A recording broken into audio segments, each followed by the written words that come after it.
मला 4-6 महिन्यात सरकार बदलायचंय असं शरद पवारांनी म्हटलंय। शरद पवार इंदापुरात दुष्काळ पाहणीसाठी आलेले होते। यावेळेला शरद पवारांनी हे विधान केलं। तसंच दुधाच्या प्रश्नासाठी रस्त्यावरती उतरावं लागेल, त्याची तयारी ठेवा असंही आवाहन शरद पवारांनी दूध उत्पादकांना केलंय। इंदापूरच्या निराखोऱ्यामध्ये शरद पवारांकडून पाहणी करण्यात आली।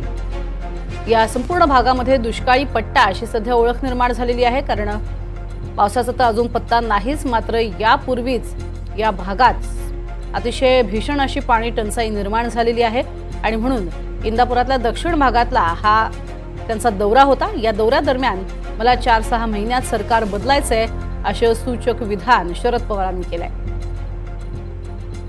दुधाचा धंदा आहे, एकला धंदा आहे की जेणेकरून प्रपंच चालतो। आता हे दुसऱ्याच्या जमिनीचे प्रश्न आहे ते एका दिवसात सुचवले। आम्ही आता गेल्या इरिगेशन खात्याच्या लोकांशी बोलू, पण ते काही लगेचच्या लगेच होणार नाही। त्याला तुम्ही मला 4-6 महिने द्या।